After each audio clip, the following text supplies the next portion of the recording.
Rikkas again. Today I'll be doing a Yu-Gi-Oh! Tier analysis video on Rikkas, Sharks, and Libromancers. Let's get started.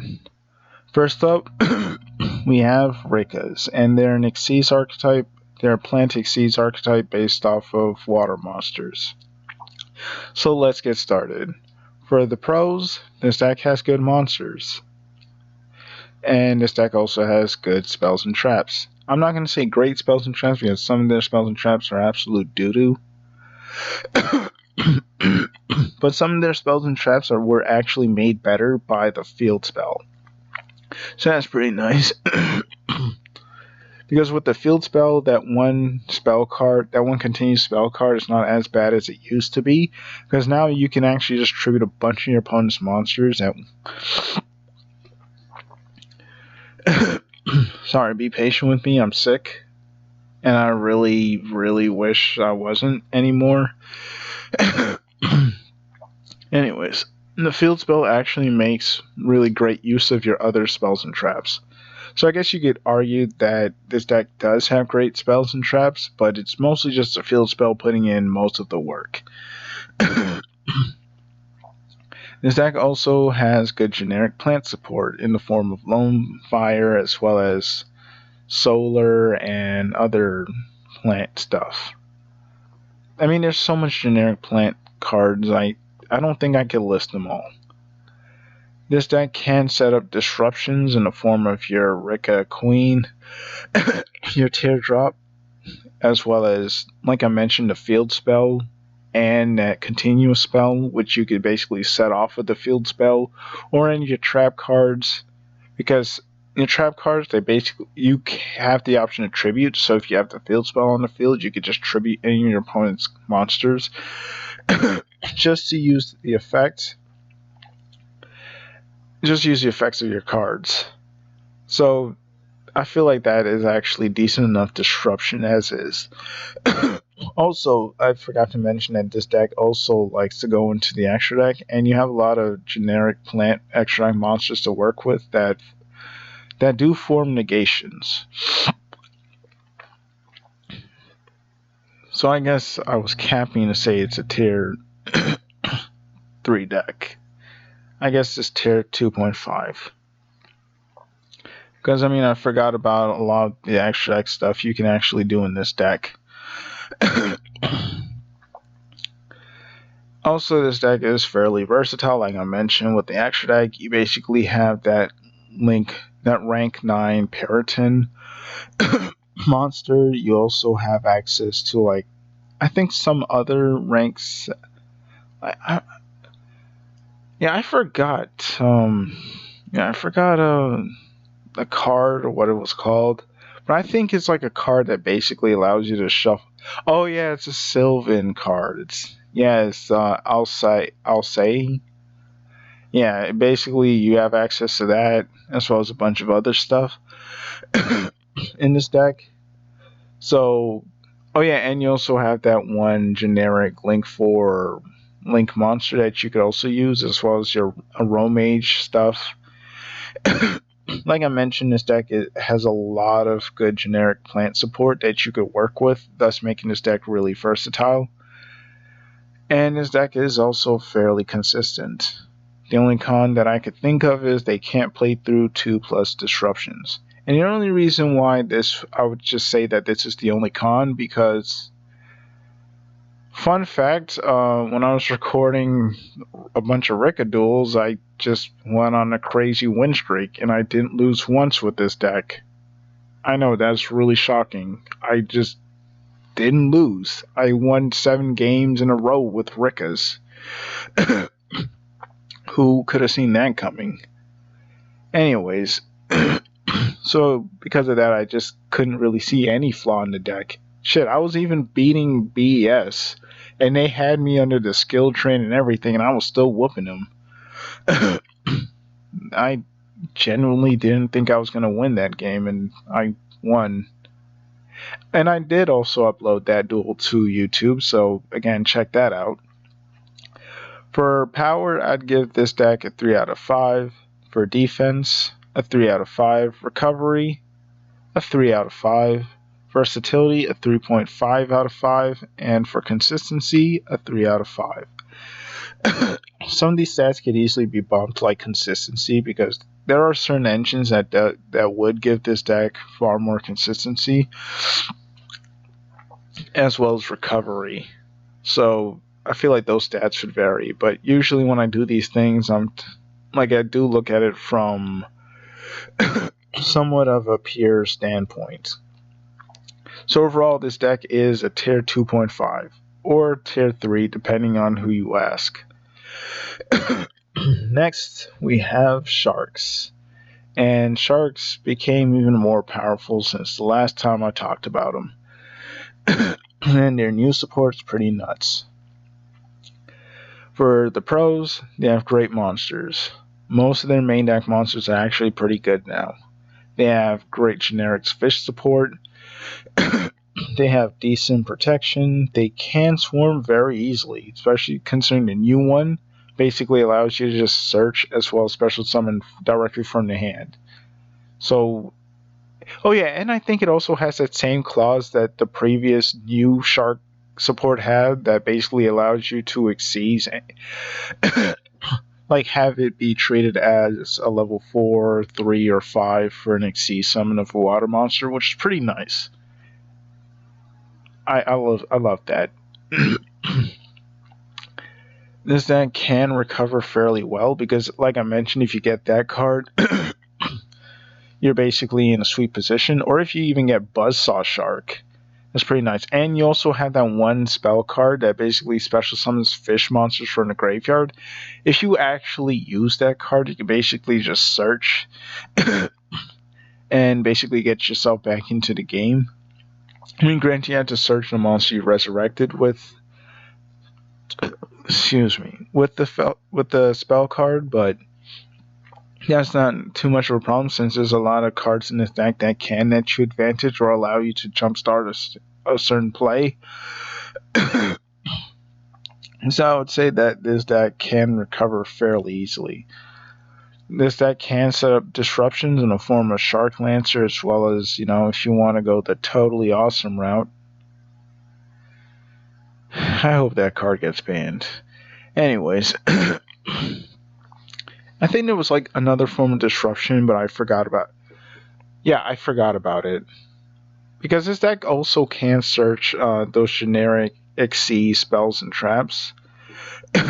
And there is a certain quick play spell that it basically allows you to attach an opponent's monster to your monster. But I don't really remember the name. Also, this deck is consistent and it is fairly versatile because there are a lot of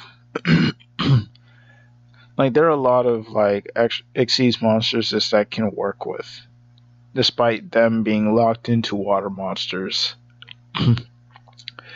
And I would say generally this deck cannot play through 3+ disruptions. Granted, again, that's why I put generally, because if your opponent stops you at a certain point, you might be shit out of luck.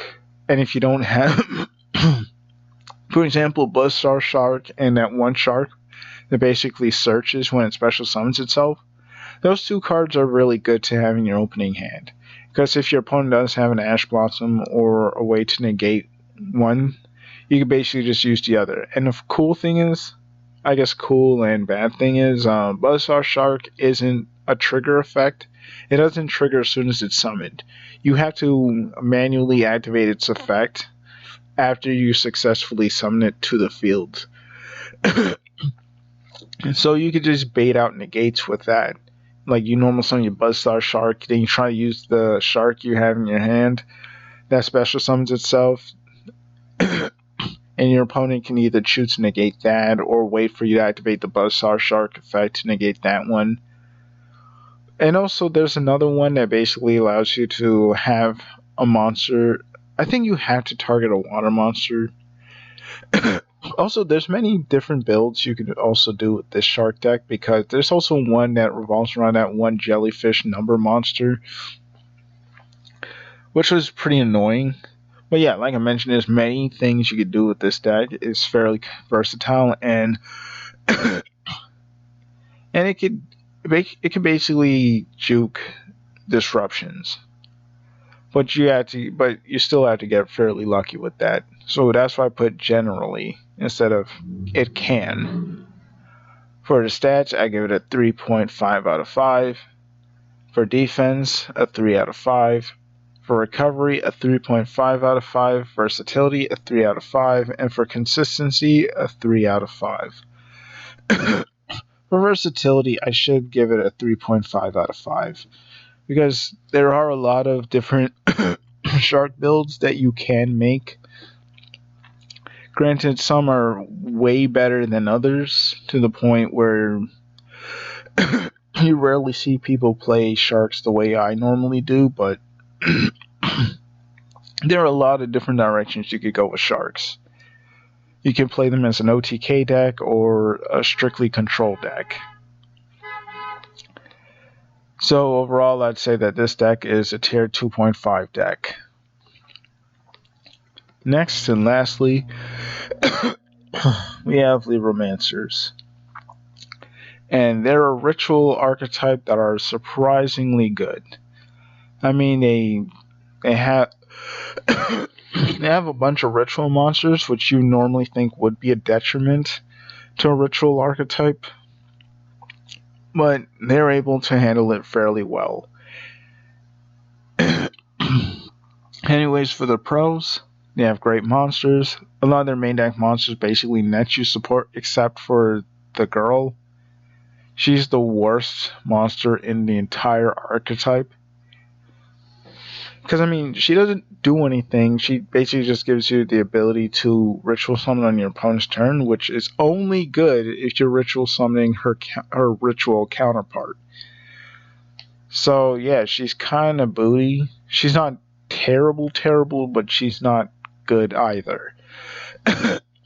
And also, your ritual monsters are pretty decent. But mostly, your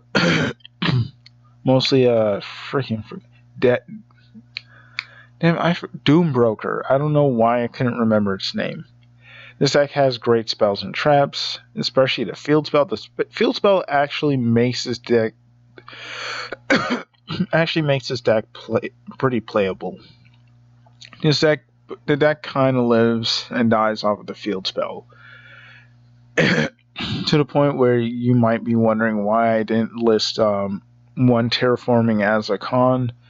Well, because the deck more than makes up for having a single terraforming, because Geek Boy searches the field spell searches the means to search the field spell. If your field spell's in the graveyard, Doombroker's main deck counterpart would actually just get it back from the grave, but at the same time, if you add a spell or trap, you basically have to shuffle a card in your hand into the deck, which isn't all that great. There's many ways to actually get to your field spell, especially Geek Boy, and there's many ways to get to Geek Boy as well, because field spell gets Geek Boy. You have triple E-Telly, which gets Geek Boy. Even Libromancer Fire nets you Geek Boy. And Geek Boy itself nets you Geek Boy. So you basically have many ways to get to your field spell in this deck. To the point where one terraforming isn't that much of a problem. Also, this deck can swarm, because all your Libromancers main deck ones, they have the ability to special summon themselves from the hand. That's pretty nice, and the field spell also represents the deck's theme, because basically the main deck monsters just turn into their ritual counterparts, and the field spell basically just allows you to ritual summon using just one monster to ritual summon their counterparts. I mean, you can ritual summon using multiple monsters if you need if you don't find the matching counterparts, which generally happens, but it's usually not that big of a deal in this deck. This deck is fairly consistent, because I literally just went off on a tangent about how a lot of cards search other cards in this archetypes, and yeah, this deck is ridiculously consistent.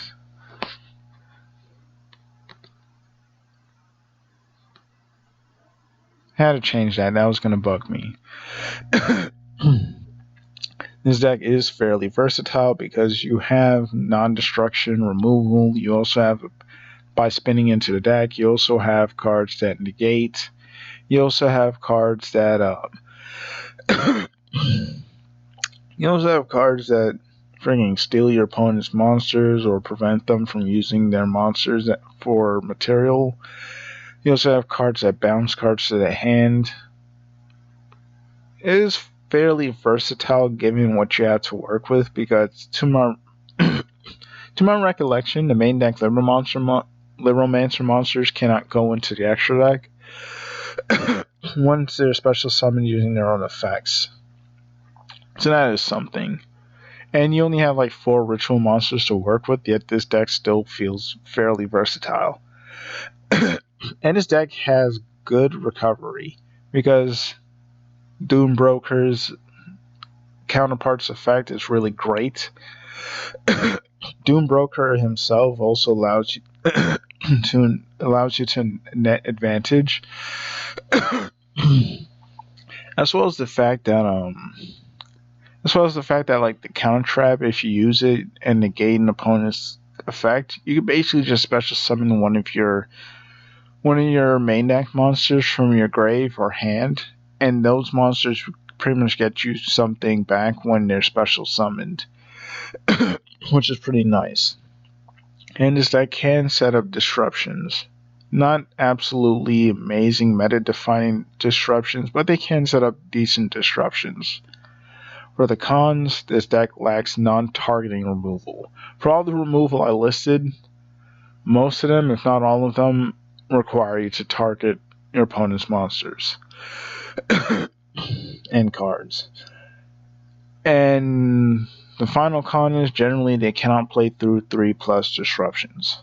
This deck, they can play through a lot of disruptions, just not too many. I guess you could argue this goes for most decks, but whatever. For the stats, I give this deck a 3 out of 5 because they can rack up damage fairly easily. OTK, not so much, but they can dish out damage. For defense, I give it a 2 out of 5. For recovery, a 3.5 out of 5. For versatility, a 2.5 out of 5.